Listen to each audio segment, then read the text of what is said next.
Kenapa Syekh Siti Jenar sering mengkritik para ulama dan santri zaman itu?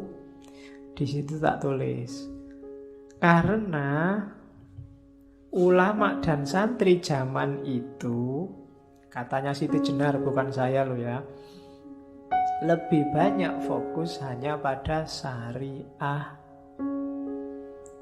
Jadi hanya fokus pada syariah lahir, atau ya pakai istilah sembah raga.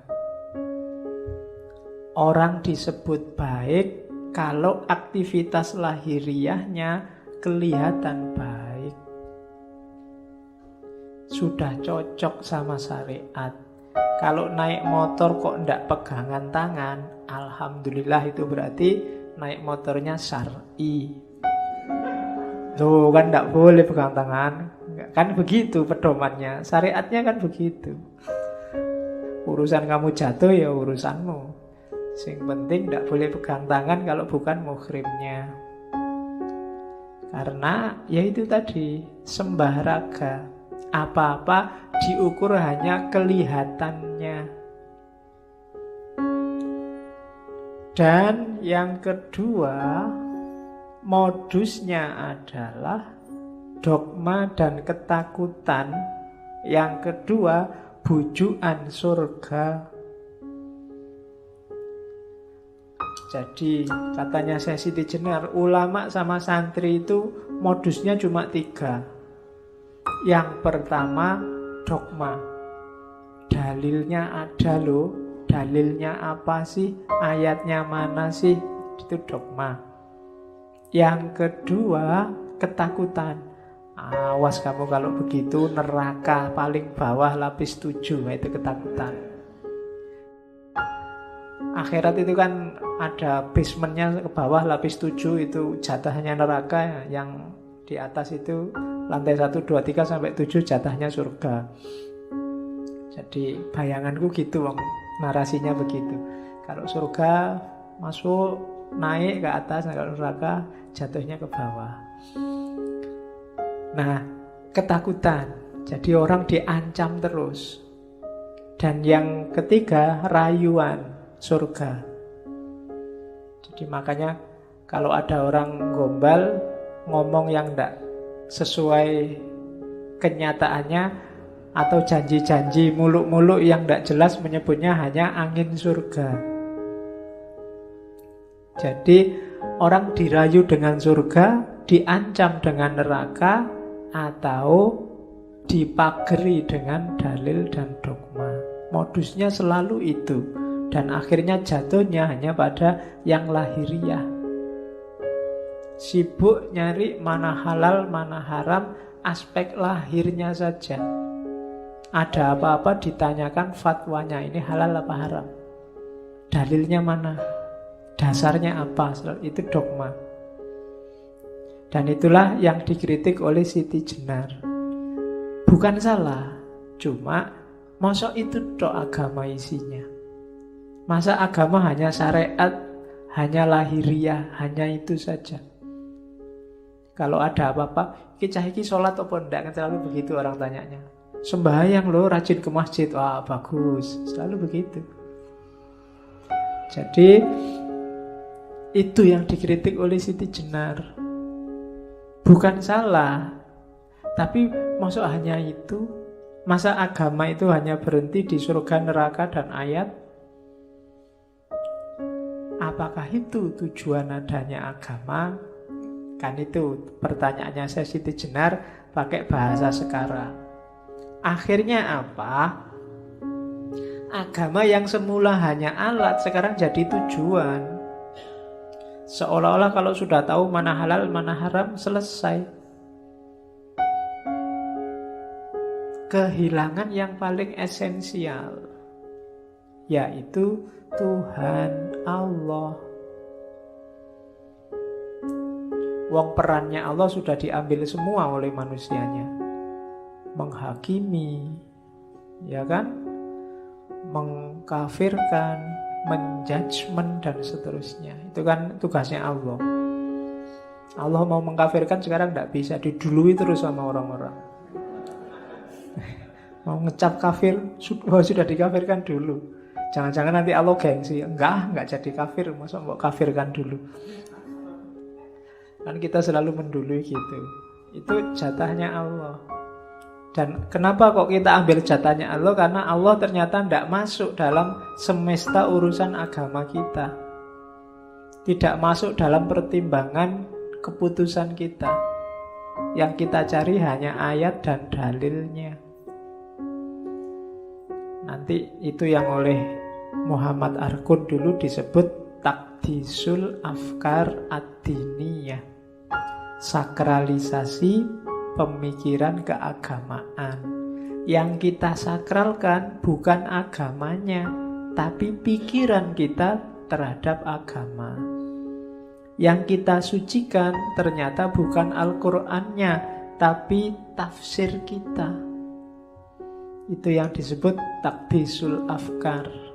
Yang kita sembah-sembah, kita dewa-dewakan tafsir kita. Buktinya apa? Kita merasa tafsir kita pasti benar, tidak mungkin keliru. Pemahaman kita mesti yang paling benar. Nah, itu berarti pikiran kita yang kita sakralkan. Tidak mungkin keliru, itu kan berarti sakral. Jadi ternyata dalam agama kita mensakralkan diri kita sendiri. Nah, itu yang dikritik oleh Siti Jenar.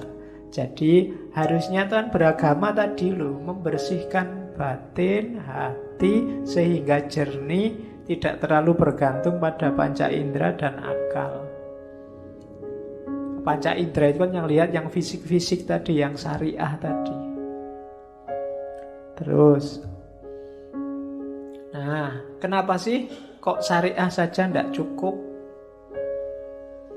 Ini kalimat yang sering disalahpahami orang. Dianggapnya Syekh Siti Jenar itu tidak sholat. Iya, kalau dibaca cuma satu syair, satu bait, satu paragraf. Para wali itu, kita kan bolak-balik ngaji beberapa wali, kan tidak ada satupun yang bilang bahwa syariat itu tidak butuh. Bahkan dalam 24 jam kehidupan mereka, itu kan banyak kisah-kisah mereka bolak-balik sholat, puasa tidak berhenti-berhenti, malam tidak pernah tidur.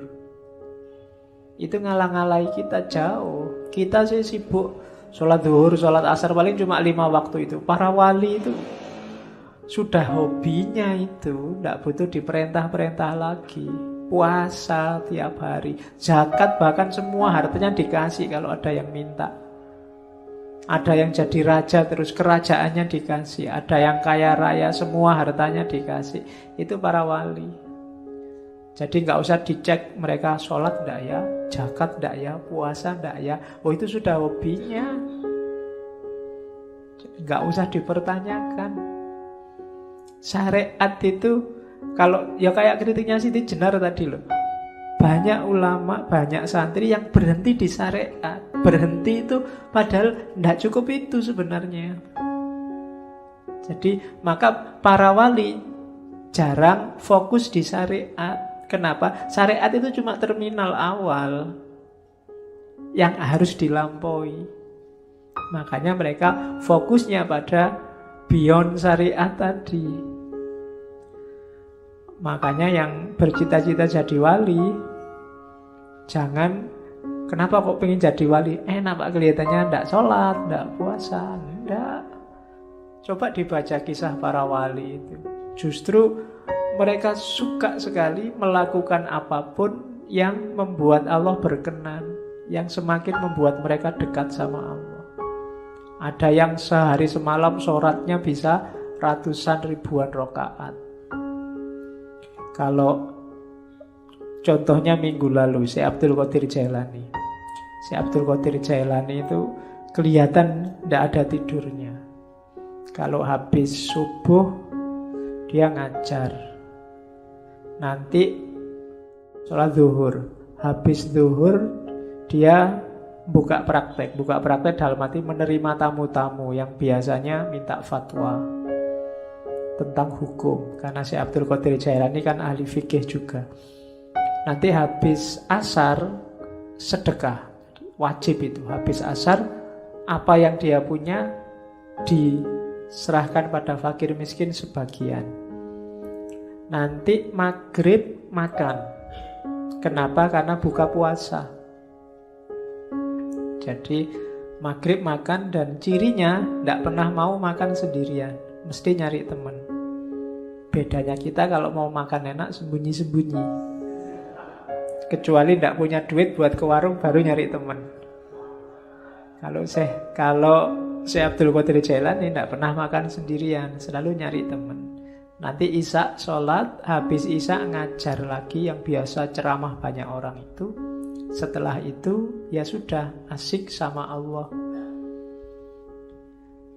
Yang diceritakan Syekh Abdul Qadir Jailani ya kebiasaannya satu malam khatam Al-Quran sekali.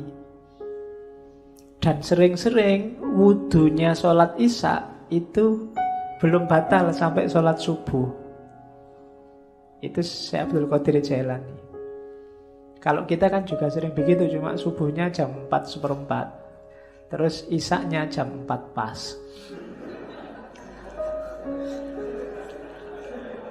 Iya, karena ketiduran.